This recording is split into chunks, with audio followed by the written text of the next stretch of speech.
Bueno, vamos a empezar el webinar de hoy. Bienvenido a todos a este webinar que tiene título Microorganismos aliados contra el cambio climático, ofrecido por Semillas Ave. Desde Semillas Ave le damos la bienvenida a todos a participar en nuestra actividad y le aprovechamos de comentar que si algún momento deben desconectarse, no se preocupen, el webinar va a quedar grabado y después podrán unirse o verlo desde YouTube, desde donde lo dejaron. Damos la bienvenida a don Fernando Santibáñez, quien es un destacado agrónomo de la Universidad de Chile, doctor en Ingeniería Bioclimatológica de la Universidad de París, dentro de tantos cargos que tiene, dentro de tantos títulos.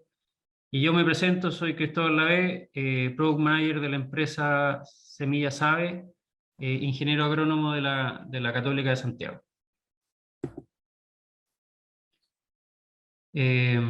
Antes de comenzar, quiero presentarles a la empresa Semillas Ave y contarles un poco cuál es nuestro principal objetivo como actor dentro del rubro agrícola.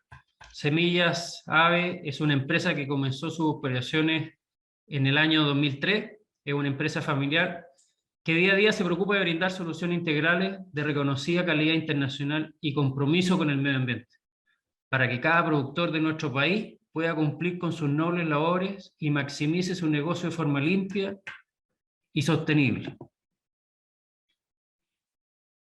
Actualmente, Semillas Ave es la representante nacional de semillas hortícolas como zacata, comercializando principalmente brócoli y tomate, y de hace unos pocos años también representando las empresas como Hello Nature y Athens, destacadas marcas a nivel mundial en bioestimulantes y microorganismos orgánicos. Por último, quisiera comentarles que nuestro principal anhelo y preocupación como equipo es contribuir a una agricultura sostenible que nutra a nuestra familia y cuide el medio ambiente de manera limpia y sustentable. El objetivo de hoy, de este webinar, es poder darle a nuestra comunidad agrícola un impacto sobre el cambio climático, que es la presentación que va a hacer don Fernando, y cómo podemos mitigar estos efectos. La presentación del webinar va a ser primero dirigida por don Fernando, que nos dará su opinión sobre las proyecciones del cambio climático en Chile y el impacto que esto tendrá en la parte agrícola, principalmente en el rubro hortícola. Luego trataré y daré mi mejor esfuerzo para tratar de explicarle cómo los microorganismos pueden llegar a ser nuestros aliados para combatir los efectos de este cambio climático. Y después vamos a dejar un tiempo para ir conversando y dejar abiertas las preguntas de los asistentes. Sin demora y dejando a don Fernando libre para poder comenzar su presentación. Gracias, don Fernando, por su presencia y le dejo el tiempo que sea necesario para que usted nos ilustre con su tema. Bueno, muchas gracias, Cristóbal. Es un agrado conversar con ustedes sobre este tan importante tema que nos involucra a todos, que tenemos la importante tarea de adaptarnos a una nueva condición climática, cosa que no estaba prevista en el desarrollo mundial, ¿no es cierto? No sabíamos que el cambio climático se iba a venir tan rápido encima y que iba a forzar a la sociedad mundial a adoptar nuevos esfuerzos por convivir con un clima algo más inestable en el mundo. De modo que es nuestro deber en Chile hacer un diagnóstico de cuál es la situación que enfrentamos, de manera entonces de mejor prepararnos para ese futuro. Y de eso es que les voy a hablar entonces unos minutos. El clima chileno, como en muchas regiones del mundo, se está experimentando cambios significativos que tienen un potencial para afectar a la agricultura. eso ya no es novedad, nos asiste la convicción de que el cambio climático se puede transformar en una amenaza para la agricultura, sin duda. Por lo tanto, tenemos que ver cómo lo enfrentamos. Por esas razones, tenemos que adaptarnos, tenemos que cambiar las tecnologías de producción, debemos prevenir situaciones estresantes para las plantas que podrían hacer caer los rendimientos a futuro. Hay una gran preocupación mundial por este tema. Ustedes saben que el mundo se alimenta prácticamente de 4 cultivos. Maíz, bueno, trigo en primer lugar, maíz, arroz y papa. Y por lo menos los cereales podrían verse seriamente amenazados si no hacemos ninguna adaptación tecnológica en el futuro. Y eso podría poner al mundo en una situación difícil desde un punto de vista alimentario. Así de importante es este problema, hablando a nivel global. Y Chile no es una excepción, sin duda. Toda adaptación tecnológica en el futuro va a tener que ser hecha en un contexto de bajo impacto. Además, o sea, la tarea se nos pone un poco más difícil, por cuanto no podemos adaptarnos de cualquier manera. Tenemos que adaptarnos en función de un mundo que está agobiado por los impactos ambientales, con océanos, ¿no es cierto?, que ya no dan más, no pueden seguir recibiendo la basura que reciben, con suelos que se han degradado en todo el mundo, con biodiversidad que está desapareciendo. Entonces, la sociedad mundial nos pide que no solo protejamos la agricultura en este escenario futuro, sino que además la protejamos con métodos que no dejen huellas ambientales importantes, ¿no es cierto? Por lo tanto, doble tarea la que tenemos. En Chile esperamos un calentamiento, ¿no es cierto?, que es del orden de los 2 grados de aquí a la mitad de este siglo, y por lo tanto ahí tienen ustedes la temperatura máxima de enero. Lo que esperamos a futuro es más o menos esa situación que ven ahí animada, ¿no es cierto?, un fuerte calentamiento por el interior del país, que podría llevar las temperaturas a niveles bastante superiores a las actuales, y sobre todo con un aumento en la frecuencia de eventos extremos que pueden ser potencialmente dañinos para la agricultura. O sea, temperaturas sobre 35 grados que pueden afectar fuertemente a los rendimientos. La historia reciente del clima chileno, ¿no es cierto?, dice que bueno, las temperaturas han venido subiendo en las últimas décadas aceleradamente. De manera entonces que este calentamiento del Valle Central, especialmente, se puede ver aún reforzado por un fenómeno que se ha venido insinuando en los últimos años, que son las ondas de calor. Las ondas de calor se originan cuando el anticiclón, ese centro de alta presión, se acerca al continente, comprime el aire contra la superficie y hace por lo tanto que la energía solar tenga que diluirse cada vez en una capa más delgada. Y por lo tanto, al igual que la contaminación se diluye en una capa delgada en invierno, el calor se diluye en una capa cada vez más delgada en verano, por lo tanto se calienta más el aire superficial. Entonces, tenemos fenómenos nuevos que están emergiendo que tenemos que enfrentarlos. Las temperaturas invernales igualmente se prevé que pueden subir. Ahí tienen ustedes la situación actual a la izquierda. Y bueno, a futuro se podría producir un calentamiento de los inviernos que haría que muchos de estos parte del territorio chileno tomaría un rasgo de inviernos tan suaves como los que hoy día tiene la costa. Y eso, por un lado, puede ser bueno, ¿no es cierto?, porque puede mejorar la producción potencial para algunas especies, pero puede ser malo desde una perspectiva de otras especies que necesitan frío invernal. Y adicionalmente, ¿no es cierto?, las plagas y enfermedades podrían verse favorecidas por estos inviernos, ¿no es cierto? Mucho más, mucho menos frío. La mayor preocupación probablemente asociada al cambio climático viene de este fenómeno, que es el descenso en las precipitaciones, ¿no es cierto? Las precipitaciones se van moviendo hacia el sur, van bajando y hacen que las zonas climáticas se van moviendo ligeramente. O sea, la condición semiárida de Santiago se va corriendo hacia O'Higgins y Maule, de manera entonces que eso puede crear problemas o acentuar los problemas que ya tenemos con los caudales de los ríos, ¿no es cierto? En una zona que sostiene la mayor parte de la agricultura, que es lo que llamamos la macrozona central. Entonces ahí tenemos un gran desafío que enfrentar, que es lo que llamamos la escasez hídrica, que esto puede provocar.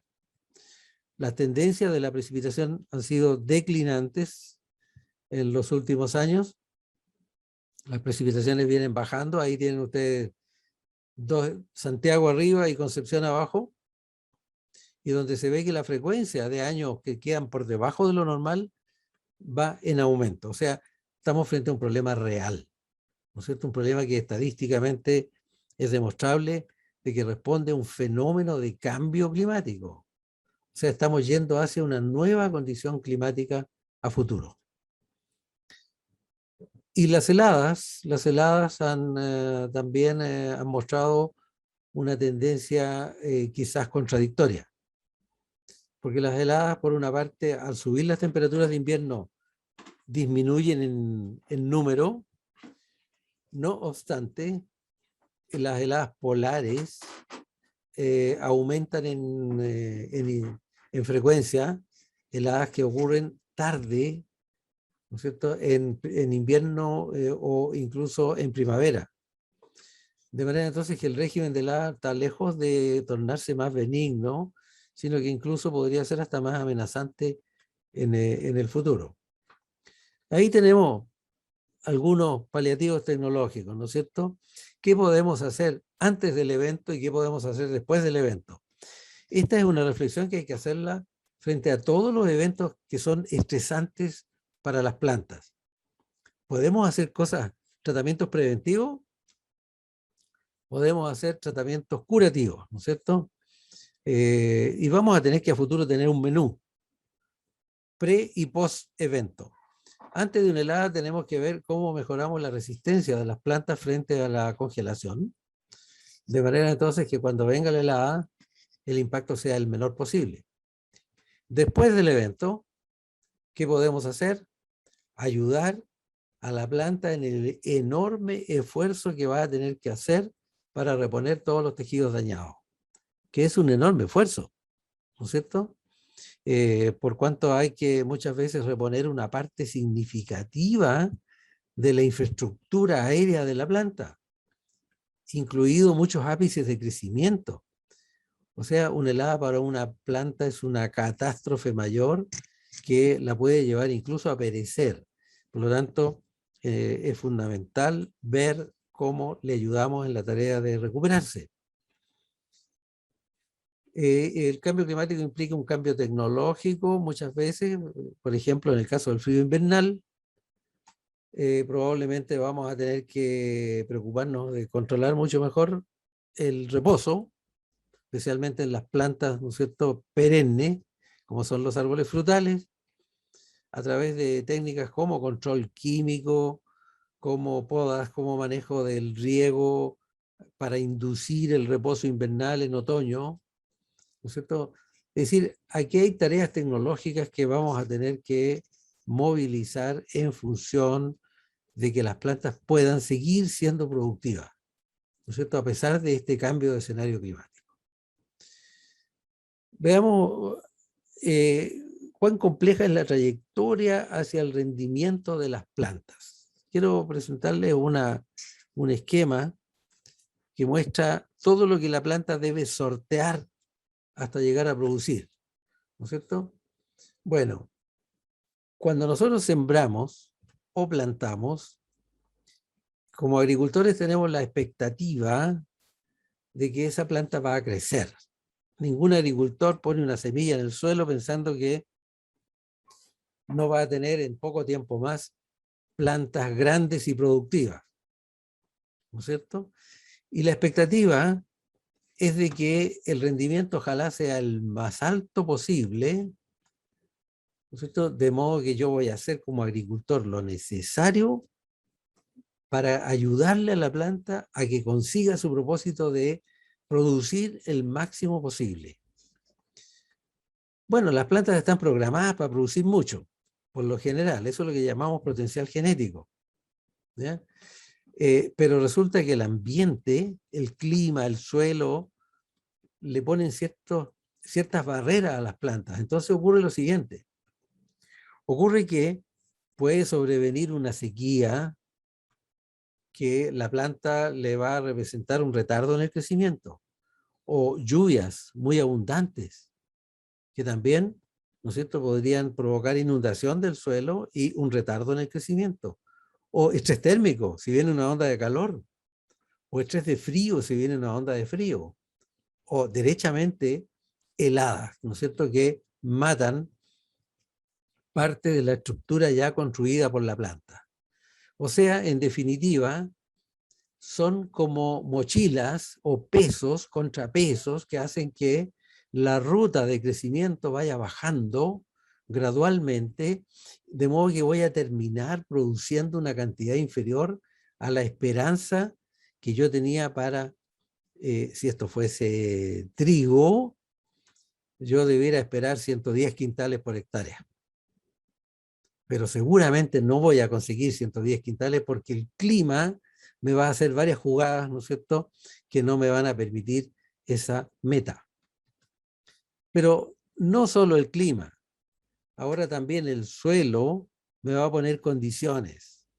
Y puede que el suelo en que yo estoy cultivando, ¿no es cierto?, la textura, el pH, la profundidad, la salinidad, la fertilidad globalmente, le pongan restricciones, ya sea nutricionales, ya sea químicas o simplemente físicas. Un suelo compactado, ¿no es cierto?, le impone condiciones, restricciones al crecimiento de las raíces. Entonces, la planta va a tener otra familia de condicionantes que van a seguir bajando el rendimiento. De modo que mi expectativa de rendimiento sigue a la baja. Esto es casi como, ¿no es cierto?, los factores que determinan el precio de las acciones para un inversionista en la bolsa. Bueno, y finalmente van a haber otras restricciones más, que son las de tipo tecnológico, ¿no es cierto?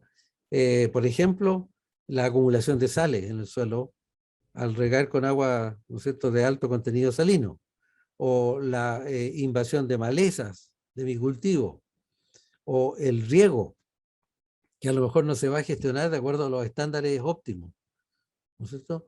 Se va a subregar, se va a sobreregar, en fin.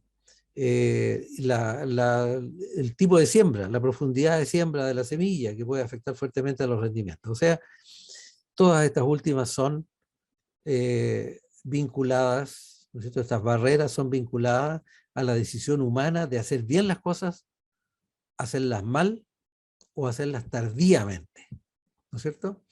Entonces, al final el rendimiento que voy a obtener ya vino cayendo hasta un valor bastante distante del rendimiento óptimo que era esperable para esa especie, ¿no es cierto? De esa manera, el resultado económico dista muchas veces del resultado que era posible obtener para esa especie. Bueno, digamos entonces la tarea que tenemos es de que estas caídas sean lo más chico, ¿no es cierto?, las menores posibles, de manera entonces que el rendimiento final va a ser igual a ese rendimiento esperado potencial, menos el aporte del clima negativo, menos el aporte del suelo negativo y menos el aporte de la tecnología negativo. O sea, todo lo malo del clima está sintetizado en A, lo malo del suelo en B, en beta, y lo tecnológico asociado a mi persona como agricultor, ¿no es cierto?, estaría en epsilon. Bueno, hay factores naturales, ¿no es cierto? El alfa lo podemos reducir sembrando en los mejores climas, pero si no los tenemos, tenemos que sembrar en el clima, el único que tenemos nosotros en el predio. Entonces la tarea es manejar el estrés climático de la mejor manera posible, porque sabemos que en ese lugar, ese cultivo, vas a tener un cierto estrés climático. El beta lo podemos reducir manejando el estrés de suelo, dado que mi suelo tiene algunos factores restrictivos, ¿no es cierto? Entonces tenemos que manejarlo para que su impacto sea el menor posible. Y bueno, y el épsilon es que yo tengo que aprender a ser un buen agricultor y hacer el riego, el control de maleza, el control de plagas a tiempo y en forma efectiva.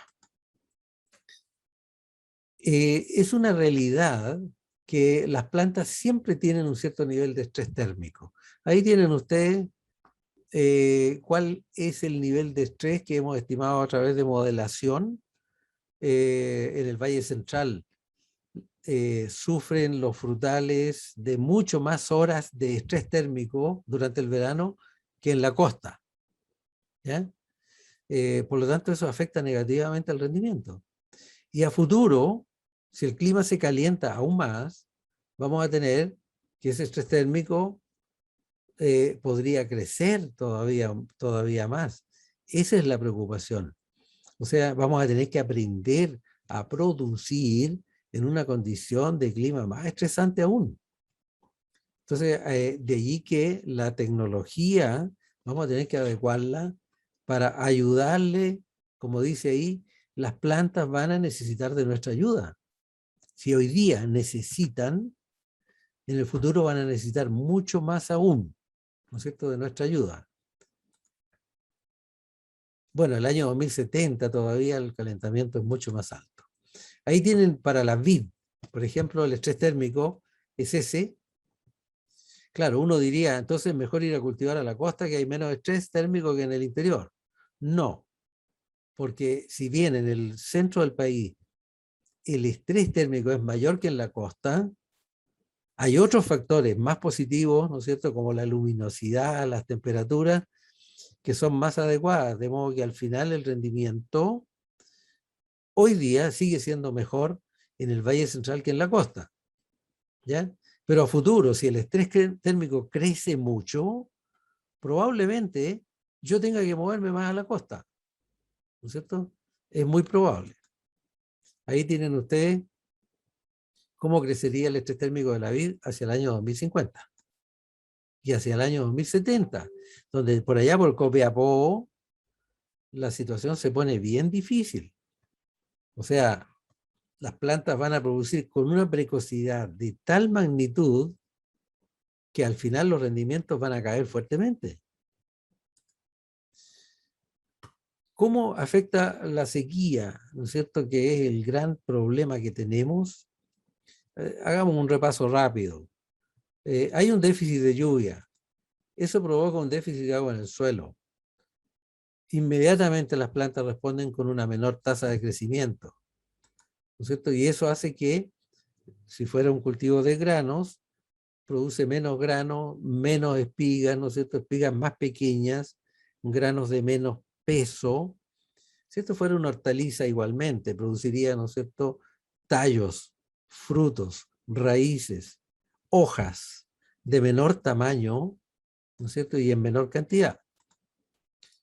Por lo tanto, lo que voy a obtener yo es un menor rendimiento. Aquí no hay milagros. Menos agua, menos rendimiento. Y si le agregamos a esto que al haber sequía, eso puede inducir un acortamiento del ciclo de vida de las plantas, con mayor razón, eso hace caer el rendimiento como un factor secundario. En el caso de los frutales, la situación es parecida. Un déficit de agua en el suelo reduce la evapotranspiración. Eso produce un aumento en el estrés térmico de las plantas, o sea, entendamos que una sequía interacciona con el ambiente térmico y hace que las altas temperaturas tengan un efecto aún más negativo del que tendrían si no tuviésemos sequía. Eso produce mayor incidencia de golpes de sol, se queman simplemente las hojas y los frutos por las altas temperaturas que alcanzan. Los frutos, al recibir golpes de calor, tienen menor potencial de crecimiento. Estamos hablando de golpes de calor muy tempranos, a la cuaja. Ya afectan al potencial de crecimiento de los frutos. O bien, derechamente produce una caída de frutos. O sea, el fruto ni siquiera llega al final. Los golpes de calor o el estrés térmico produce ablandamiento de los frutos en post cosecha, lo que hace que no llegue bien al puerto de destino. Se produce una ralentización del crecimiento de la planta, por lo tanto una reducción de la cobertura. Eso produce un aumento, miren ustedes cómo se vinculan las cosas, en la agresividad de los insectos, porque al haber más temperatura, los insectos se ponen más agresivos, tienen más actividad, ¿no es cierto? Vuelan más rápido, se reproducen más rápido, comen más rápido, ¿ya? Y por lo tanto, eso al final puede afectar fuertemente el desarrollo foliar y a la capacidad fotosintética de las plantas, ¿no es cierto?, que van a estar con más amenazas. Eso va a bajar la tasa de crecimiento de los frutos, puede hacer caer los frutos o conducir a frutos pequeños y de bajo calibre. Finalmente, todo redunda en que cae el rendimiento y cae la calidad, ¿no es cierto?, y el porcentaje de frutos exportables que podemos llegar a tener. O sea, en cualquier parte de esta cadena, que nosotros intervengamos ayudándole a la planta a atenuar los impactos del clima más severo, vamos a estar previniendo pagar el costo, ¿no es cierto?, de un menor rendimiento y de una caída en los frutos exportables, ¿no es cierto? O sea, es una cadena larga y compleja. Agreguémosle a esto que los árboles estresados pueden tener una menor acumulación de reservas para la temporada siguiente, lo cual va a afectar a la producción, ¿no es cierto?, en cadena de los años siguientes. O sea, en definitiva, voy a tener árboles que se van a ir debilitando con el tiempo hasta hacerse improductivos. Si no queremos esto, vamos a tener que en el futuro preocuparnos entonces de ver qué eslabones de esta cadena vamos a tener que proteger con tecnologías que son de las más diversas, ¿no es cierto?, contra estas adversidades del clima. Si nosotros miramos una planta, siempre crece dentro de un rango que es considerado óptimo, donde puede producir un rango de temperaturas, ¿no es cierto?, en el cual produce un 100% de su potencial. A futuro, si las temperaturas se calientan, todo se desplaza, empieza a haber estrés térmico, empieza a haber una caída en el rendimiento, y a medida que más se desplaza la temperatura, más cae el rendimiento, por todas las razones que ya explicamos, hasta llegar a un punto en que a lo mejor se hace inviable el cultivo, porque el cultivo se deshidrata simplemente y tiene dificultades para florecer y para conservar los frutos y llevar los frutos hasta el final. O sea, aquí estamos justo caminando por el filo del precipicio y donde va a haber que en el futuro tomar los resguardos para que no ocurra aquello.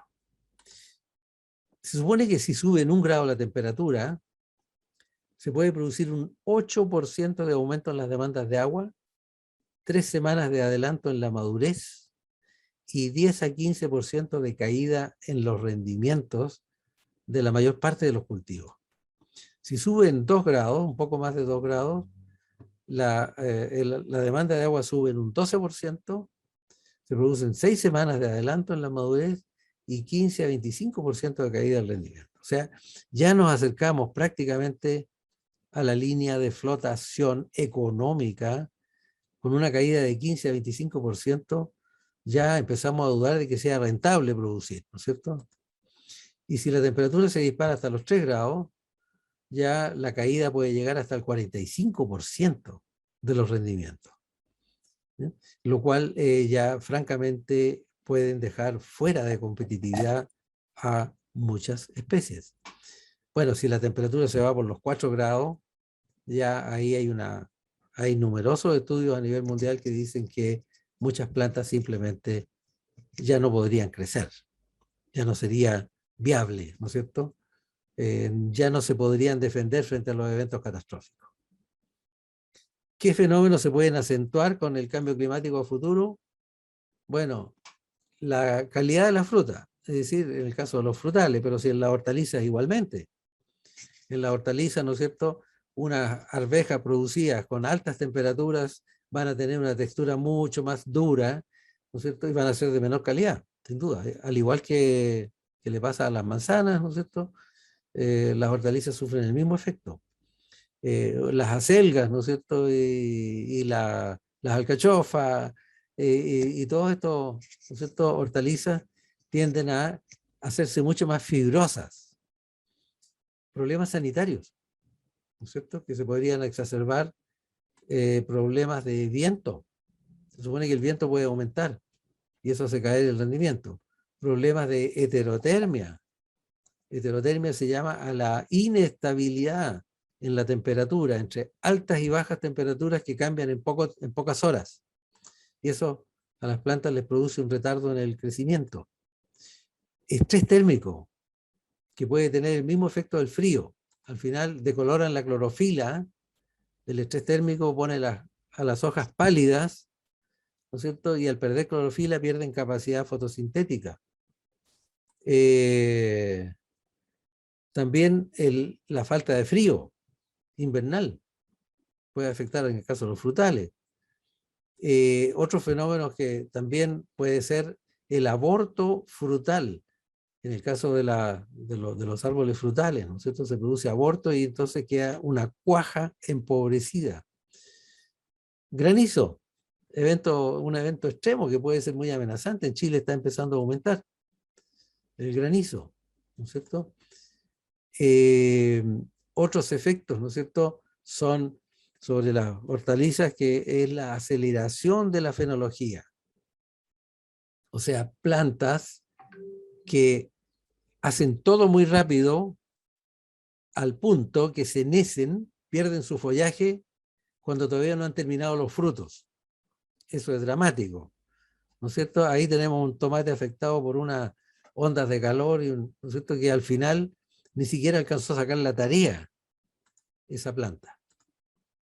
Las heladas, ¿no es cierto? Ya hablamos algo de eso, que podrían también ser una amenaza, y los problemas de polinización, ¿no es cierto?, que podrían tener las plantas a futuro por una asincronía reproductiva. Los otoños muy cálidos, que pueden afectar fuertemente a la fruticultura, porque el reposo no comienza a tiempo. Y finalmente los golpes de sol, que afectan a hortalizas y a frutales por igual, ¿no es cierto?, que son las quemaduras que provoca el sol. Y por último, ¿no es cierto?, la viabilidad del polen, que en el caso de las hortalizas no es tan importante este daño, pero en el caso de los frutales sí, ¿no es cierto?, que hace que la floración pueda fracasar. En definitiva, estamos frente a un problema complejo que puede atacarnos por distintos flancos, ¿no es cierto?, afectando el crecimiento, el desarrollo, la reproducción. Les menciono esto porque es un factor poco conocido, pero que es interesante que lo conozcamos, que es cómo se defienden las plantas frente a los hongos y bacterias y los virus. La defensa no solo tiene que ver con aplicar productos químicos, ¿no es cierto? Muchas veces la defensa tiene que ver con la capacidad natural de las plantas de lidiar con el problema de un ataque de bacterias o de virus. Y es bien interesante porque se ha ido conociendo de a poco esto, ¿cierto? Cuando ingresa un patógeno a una hoja, se produce una reacción inmediata que hace que se sintetizan ciertas sustancias que actúan como transductores. Y eso es lo que se llama una señal transductora, que hace que esa sustancia, antes de que muera la célula, esa señal viaja inmediatamente hacia las hojas sanas y les avisa que hay una invasión a puertas, ¿ya? O sea, en esto las plantas se parecen mucho más a los animales de lo que pensábamos, ¿ya? Esta transducción produce una respuesta hipersensible que se llama. Es decir, la planta se prepara. Hay genes que se activan y la planta empieza a sintetizar sustancias oxidativas que hacen que esperan al patógeno. Es decir, en los órganos sanos. De esa manera, las plantas tienen un sistema inmune también muy similar al de los animales. Y eso, entonces, es lo que la planta debe tener en forma endógena, tiene para defenderse de las bacterias, básicamente, y de los virus. Sobre todo, estos son mecanismos que operan frente a bacterias y virus. Es conocido ya que el ácido salicílico, por ejemplo, juega un rol importante en esta inducción de resistencia. Es como el mensajero. El ácido salicílico actúa como un transductor, ¿ya? Por lo tanto, hay muchas cosas que podemos hacer para hacer que la planta se defienda por sí sola de las amenazas biológicas. Analizando globalmente cómo puede el clima afectar a la productividad, ahí nosotros hemos hecho este análisis y que muestran que globalmente sobre las Américas en general, el cambio climático puede afectar fuertemente a la productividad, especialmente en las zonas ecuatoriales, que ya son calientes.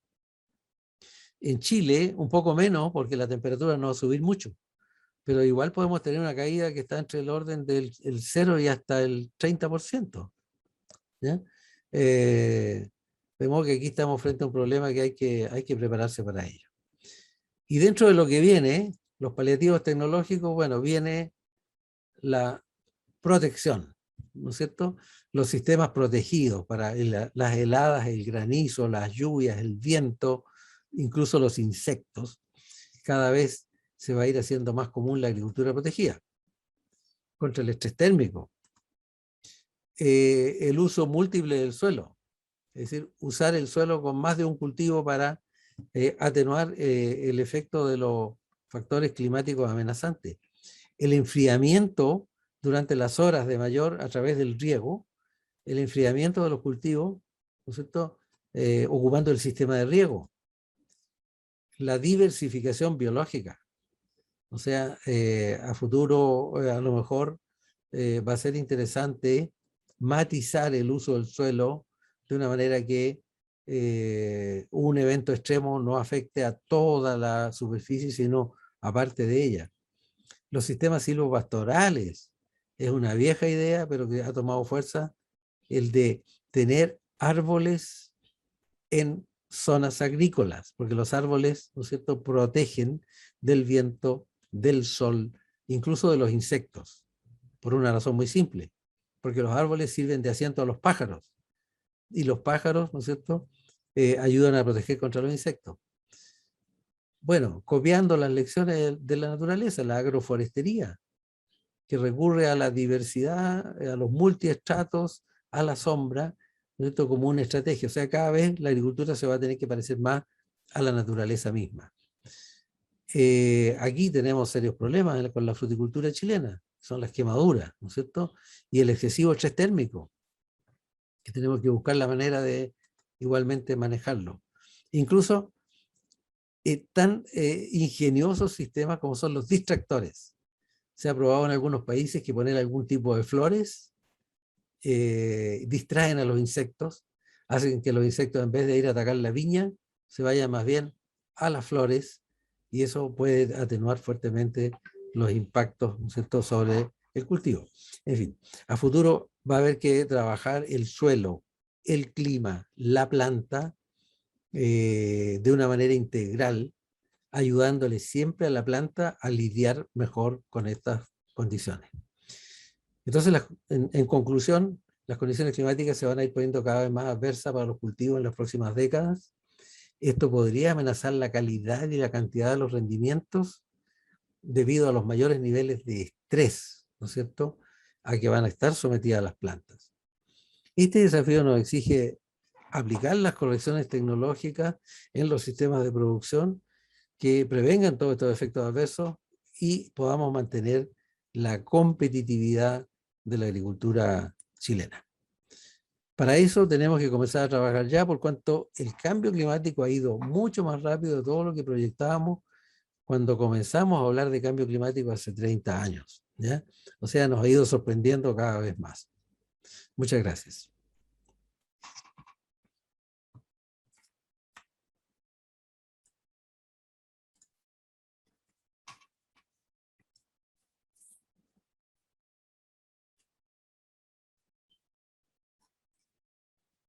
Muchas gracias, don Fernando, por su tremenda presentación. Voy a dar inicio a compartir ahora la pantalla para poder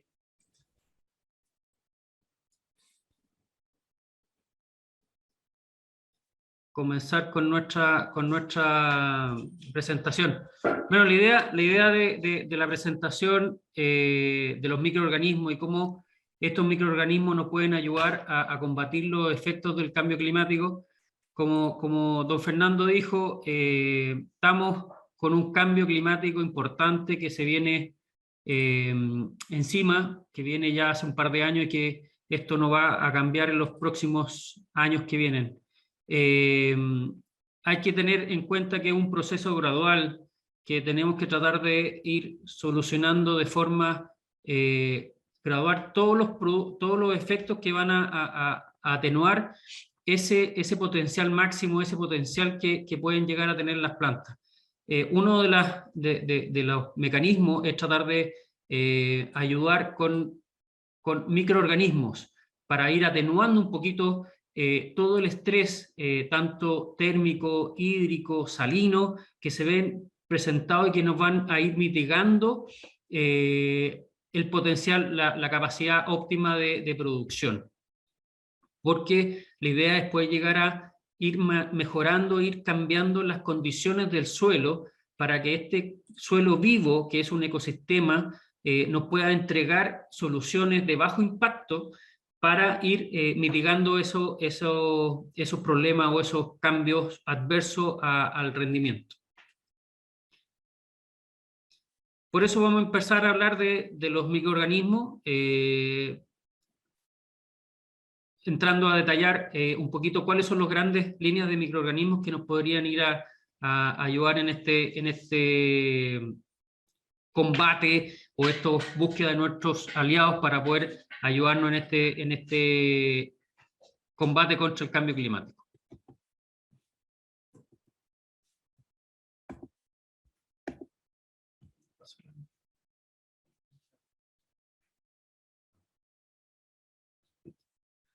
En el suelo podemos encontrar una enorme cantidad de microorganismos, tanto macro como micro, los cuales son fundamentales para el desarrollo de toda la vida que existe en el suelo y que forman un papel fundamental en la estructuración, en la formación y en la movilización de los nutrientes.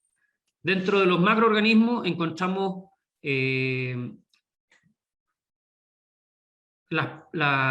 animales como nematos, artrópodos, que van a ir generando canales. También podemos considerar las plantas, las raíces como un fundamental en el tema de los macroorganismos. Muchos de ellos están especializados en ir romper la materia orgánica, dando sustancias simples, inorgánicas, que pueden ser devueltas a la atmósfera o ser aprovechadas por las mismas plantas.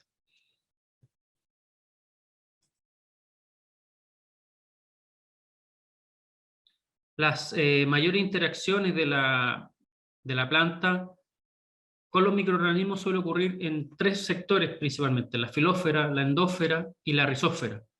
La filósfera es la parte aérea de la planta, donde está el tallo, las hojas o los frutos.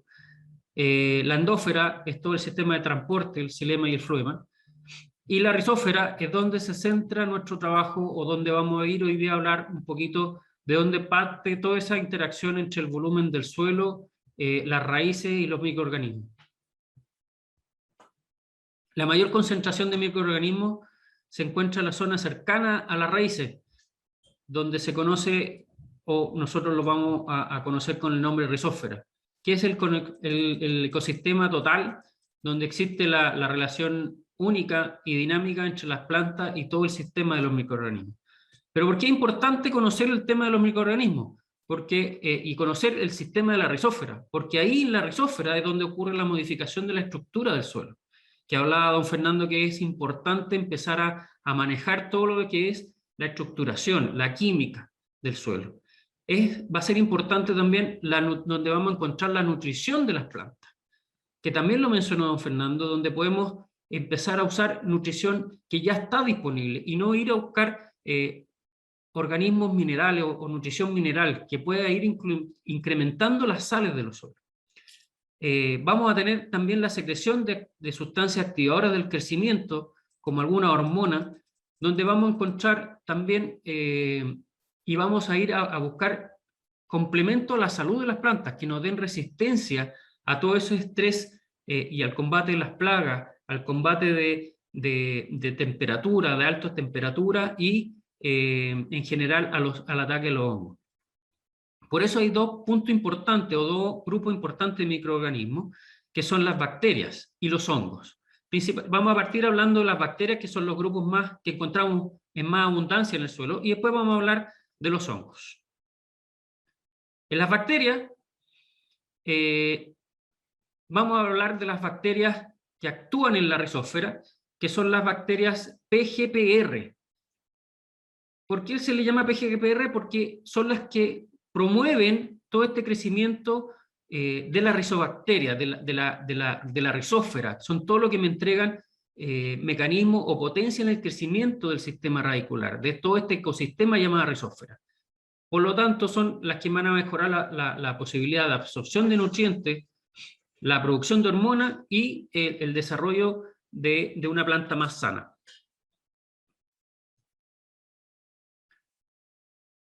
Entre las bacterias podemos encontrar algunas que ayudan a la estructura y a la degradación de la materia orgánica, como la Bacillus Stearothermophilus y la Paenobacillus macerans. También podemos encontrar bacterias que nos van a ayudar a la fijación del nitrógeno, que es uno de los principales nutrientes que la planta necesita y que son limitantes para el crecimiento y la respuesta de las plantas. Independiente del modo de fijación de este nitrógeno, sea simbiótico o no, se ha demostrado que si yo incluyo bacterias de la PGPR, aumentan notablemente la cantidad de nitrógeno disponible, así como los rendimientos de las plantas. En estos géneros de bacterias tenemos la Rhizobio, que son las principales bacterias que se unen a la leguminosa, pero también encontramos Bacillus y Azospirillum. Después del nitrógeno, el fósforo es el mayor nutriente limitante en la planta. Los suelos pueden contener una cantidad enorme de fósforo en las reservas, pero son poco disponibles o están de poco asimilables por la planta, debido a que se encuentran de mayor forma de manera insoluble o absorbido a la materia orgánica del suelo.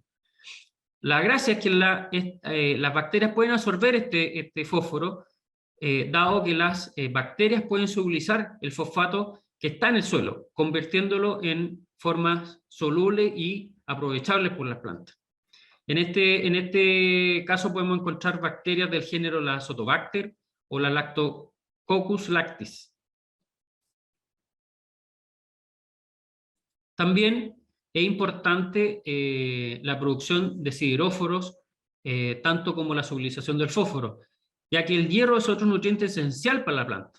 Actúa como cofactor en una serie de procesos importantes como la respiración, la fotosíntesis y la fijación de nitrógeno. Y aquí las bacterias, las Bacillus megatherium, pueden ayudar a producción de sideróforos, que son básicamente una forma de unir el hierro a las plantas. Los sideróforos secretados por las bacterias ayudan a que el hierro en el suelo sea asimilable por las raíces y sea aprovechable por las por el sistema radicular. También es importante en las bacterias la producción de fitohormonas, ¿ya? Algunas hormonas que generan o que son liberadas por las PGPR pueden ser las citoquininas, las auxinas y las gibberelinas. Las citoquininas promueven y mantienen la división celular de la planta. Estas están involucradas en varios procesos de diferenciación, incluye el crecimiento de brotes y los crecimientos primarios de la raíz. Entre ellas, las que producen citoquinina, en el suelo podemos encontrar los géneros de Painobacillus polymixa.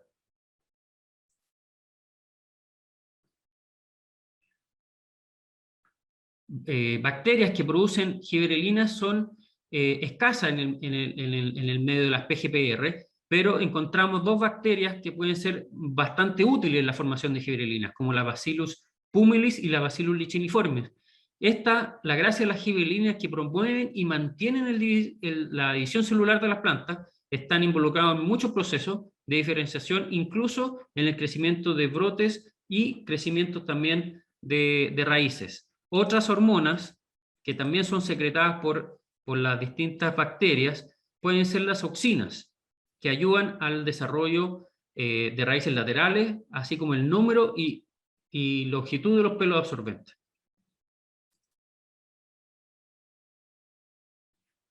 También las bacterias están involucradas en los mecanismos de control, vale decir en la liberación de quitinasa y gluconasa, que van a ser enzimas líticas que van a estar encargadas de degradar la pared celular de organismos que son patógenos o que son que vienen a degradar o a producir un efecto negativo, entre las que podemos encontrar algunos bacillus y pseudomonas. Además, algunas de estas PGPR liberan enzimas degradativas que colonizan rápidamente la rizósfera, desplazando así otras bacterias y hongos patógenos. En definitiva, como dijo el profesor don Fernando, el estrés abiótico puede llegar a ser una causa principal de la pérdida de los cultivos del mundo, en porcentaje de 30%, incluso si la temperatura sigue subiendo, pueden llegar a ser un mayor limitante. Entre los agentes más importantes a los estrés está la sequía y la salinidad, que se considera uno de los factores más limitantes en el rendimiento de los cultivos, porque van a llegar, como bien dijo él, a la reducción de la fotosíntesis, la respiración y la síntesis de proteínas. La salinidad puede producir trastornos nutricionales en la planta que conducen a deficiencia de nutrientes y un aumento drástico del sodio. Además, a producción de especies reactivas de oxígeno, que eran las especies, la roso encargada del estrés oxidativo, y producen daños en los vegetales. Las bacterias, en resumen, pueden ayudar directamente a la producción de ácido indolacético, a la fijación biológica del nitrógeno, a la solubilización de fósforo, secreción de sideróforo, secreción de mecanismos de liberación de los estrés oxidativos, además de hormonas que me van a ayudar a mantener estas plantas más sanas, disminuyendo el efecto de los estrés oxidativos inclusive manteniendo las plantas mejor preparadas para el control o más adaptadas para el mismo control de las plagas, dando resistencia, generando resistencia inducida en las plantas. El segundo grupo de interés son los hongos. Principalmente en este grupo vamos a tocar dos hongos importantes, las micorrizas y los tricodermas. Voy a partir hablando de las micorrizas, que es un hongo que realiza una asociación mutualista con la raíz. El número y la variedad de plantas que pueden asociarse a la raíz es muy grande, cerca o mayor del 95% de las plantas pueden ser micorrizadas. Pueden haber distintos grados de interdependencia entre el hongo y las raíces. Las raíces solo pueden empezar a formar micorrizas desde que el vegetal empieza a generar fotosíntesis. Entre los tipos de micorrizas se pueden clasificar en dos grupos importantes. El primer grupo pueden ser las ectomicorrizas y las endomicorrizas. Nosotros nos vamos a detener un poco más en las endomicorrizas, que son las que están son las que colonizan principalmente los organismos vegetales, las plantas, hortalizas y frutales.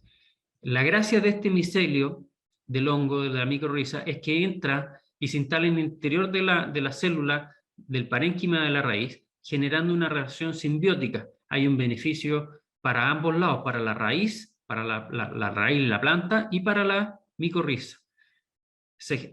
Pueden ver ahí que hay una vesícula que es un reservorio de nutrientes desde la micorriza. El papel de la micorriza es sumamente importante y clave en los sistemas agrícolas, que pueden ayudarnos y garantizar mejora en la calidad y la productividad de las plantas y, obviamente, resistencia a las distintas condiciones adversas para lograr el mejor potencial de la planta.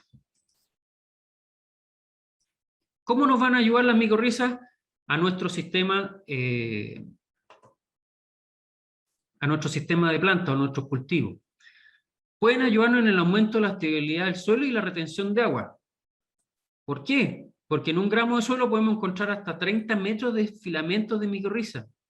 Esta red de micelio llega y cumple un papel importante en estabilizar la estructura del suelo y luego poner a disposición todos esos nutrientes que logra obtener. Además, las micorrizas segregan una sustancia proteica que se llama globalinas, que son una sustancia pegajosa que ayuda a contribuir perdón, me adelanté en uno, que nos ayuda a estabilizar el suelo y a evitar la erosión.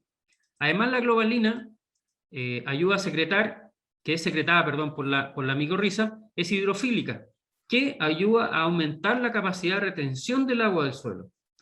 Y las micorrizas, dada esta exploración que tienen, logran, y son más delgadas, más finas que una raíz de la planta, pueden llegar a los pequeños reservorios de agua en eventos de sequía.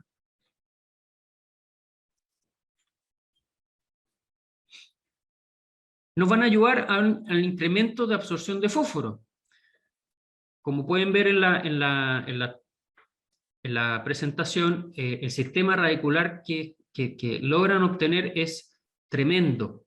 Por lo tanto, el fósforo, que es un elemento inmóvil, las micorrizas pueden aumentar considerablemente la absorción, pudiendo llegar incluso hasta un 80% del beneficio de absorción del fósforo. ¿Qué quiere decir? Que podemos eventualmente empezar a disminuir aplicaciones de fósforo mineral. Pero también las micorrizas nos ayudan a todo lo que es la resistencia al estrés abiótico. Ayudan a las plantas contra el estrés producido por altas temperaturas y salinidad, ya que funcionan como biofiltro al ion sodio y ayudan a evitar los metales pesados como el cobre. Además, las plantas, se han visto que plantas micorrizadas tienen una mayor actividad de detoxificación de especies reactivas de oxígeno, dada por la producción de superóxido de inmutasa, peroxidasa y glutatión reductasa.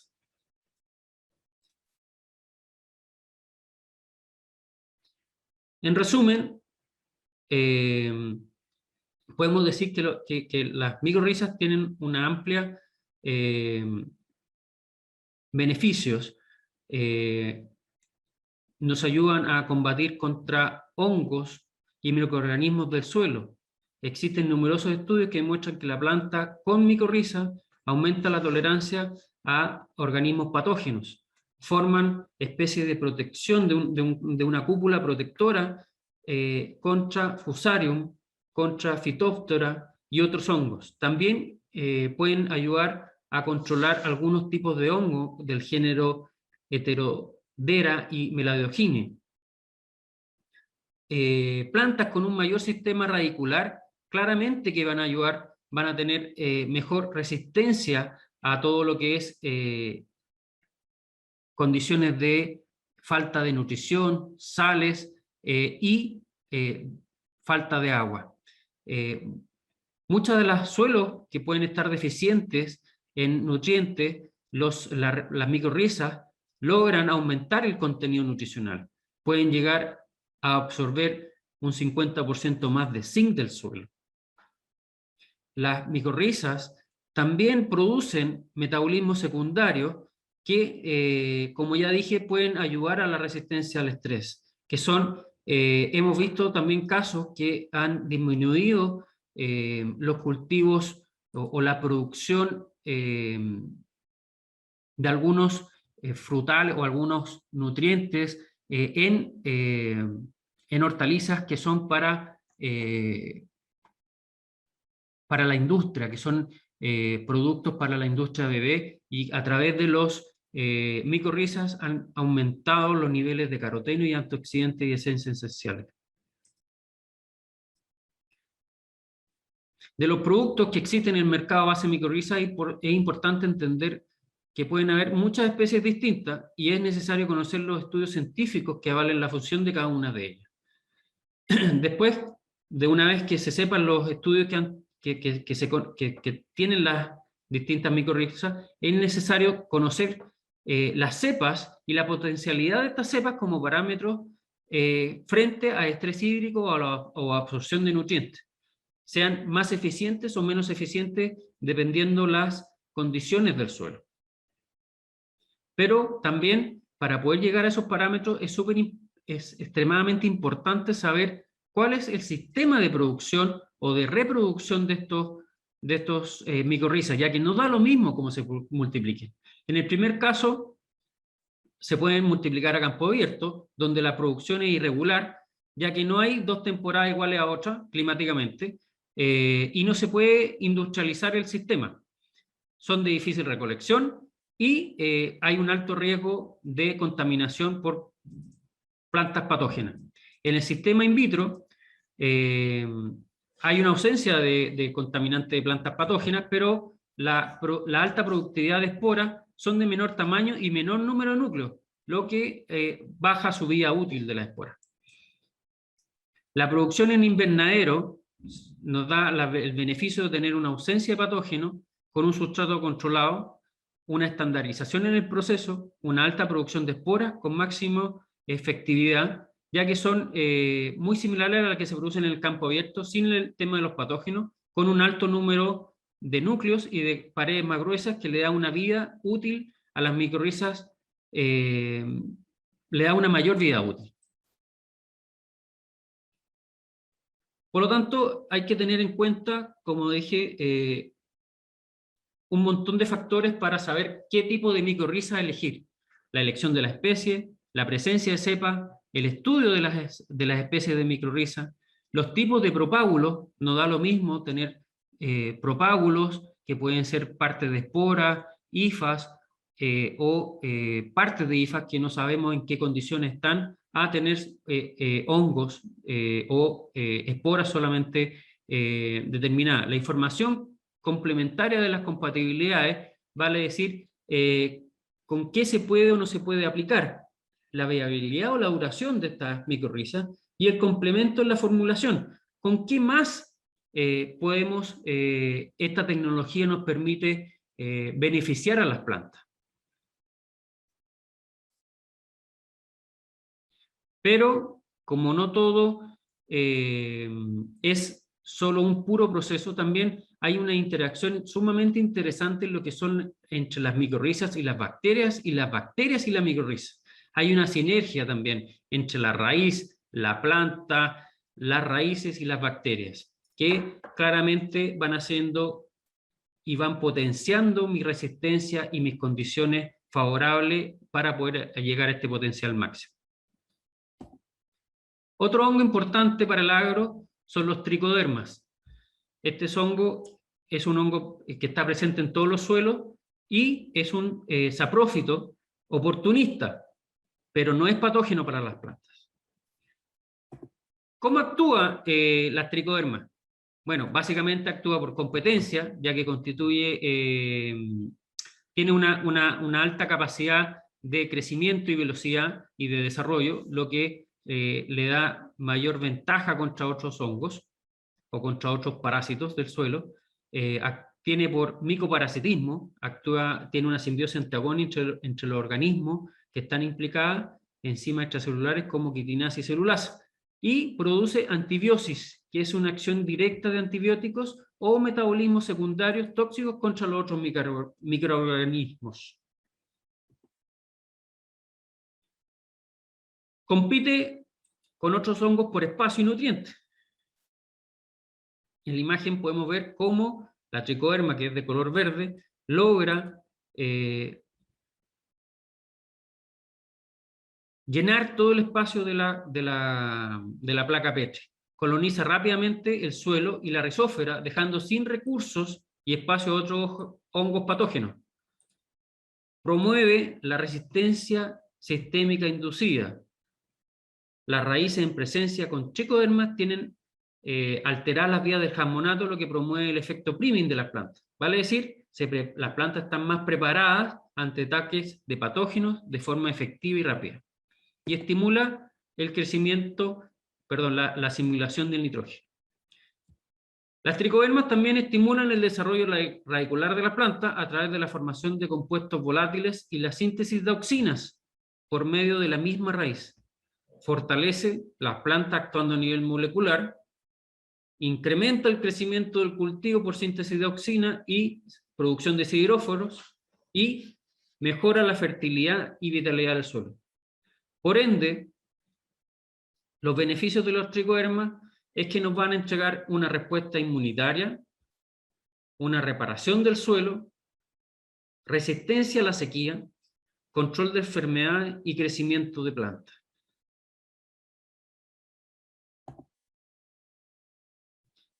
En definitiva, con los microorganismos del suelo logramos atenuar e ir mejorando todo lo que es la vida del suelo.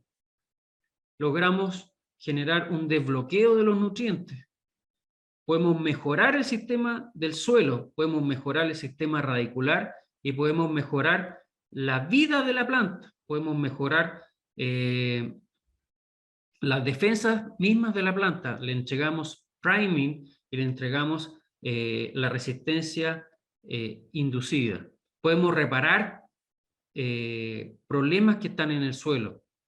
Logramos proteger a la planta de microorganismos antagónicos, como hongos, como nemátodos. Y logramos también, a través de los microorganismos, generar una estimulación a través de la producción de hormonas que van en beneficio directo a que la planta pueda lograr sus máximos potenciales o lograr reducir los efectos antagónicos del clima. Dejo abierto ahora los micrófonos para que podamos ir respondiendo las preguntas. Don Fernando.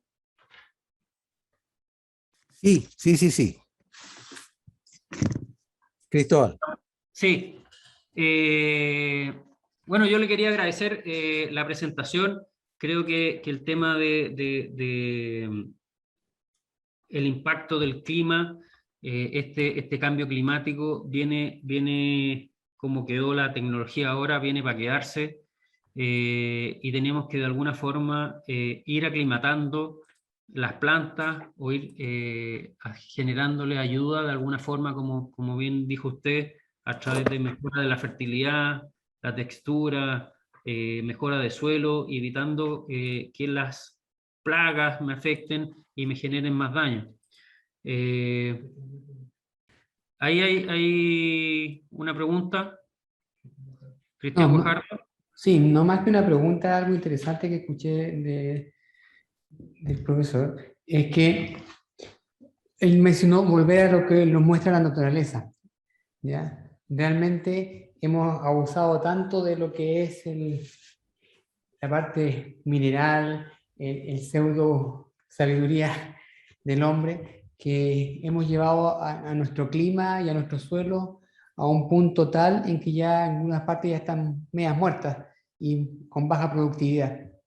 Realmente creo que debiéramos seguir con esto y empezar también a fortalecer lo que es enriquecer el suelo, volver a la fertilidad del suelo natural, ¿cierto? Y también usar bioestimulantes que no solamente actúen sobre los patógenos, sino que procuren que la planta se pueda defender en forma natural, ¿ya?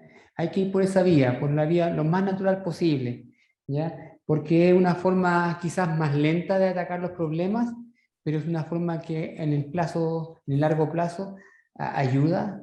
Es una parte de la cultura que hay que cambiar en el sistema productivo agrícola en Chile, ya sean frutales o hortalizas.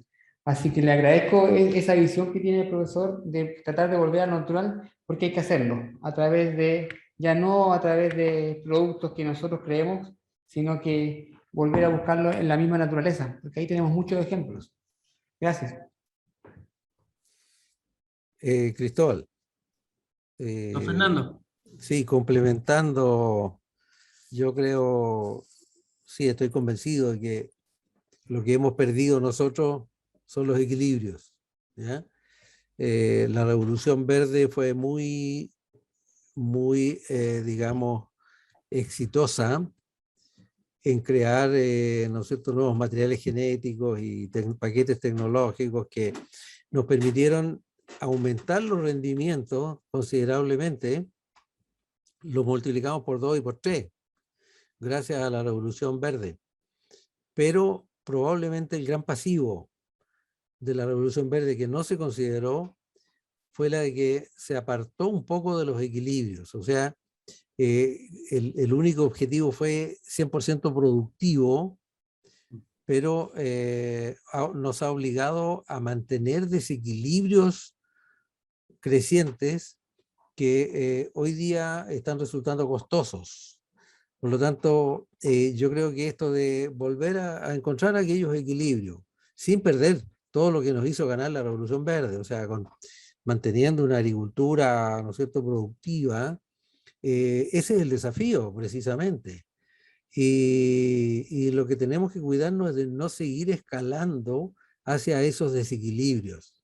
Entonces, todas las intervenciones técnicas que se puedan hacer de bajo impacto, que le ayuden a la planta a sobrevivir mejor en estas condiciones, ¿no es cierto?, estresantes que el cambio climático nos está sugiriendo que van a ocurrir cada vez más intensas, yo creo que es retomar la senda del camino correcto.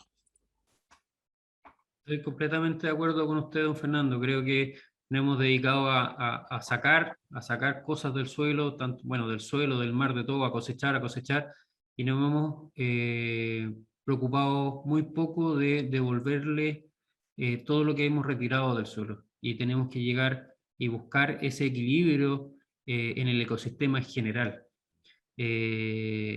Claramente que es más caro reparar que prevenir. Y estamos en eso, estamos buscando soluciones para poder ir reparando de forma sostenible, en forma de bajo impacto, y entregando una solución acorde a mejorar ese ecosistema, a mejorar esa relación suelo-planta, y en general tratar de mejorar todo lo que es la sustentabilidad de la parte agrícola.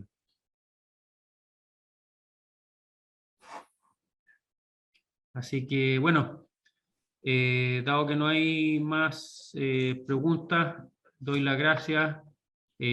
Muchas gracias por su presentación, profesor. Eternamente agradecido. Invitado siempre a poder participar de nosotros en próximas charlas. Quedan todos invitados también a poder seguirnos en nuestros canales de empresa, en nuestras redes sociales y en nuestra comunidad agrícola en beneficio y en búsqueda de poder mejorar la parte agrícola, buscar una sustentabilidad agrícola en beneficio del ambiente y en beneficio de poder entregar una solución integral. Gracias a todos, me despido. Hasta la próxima. Chao. Chao.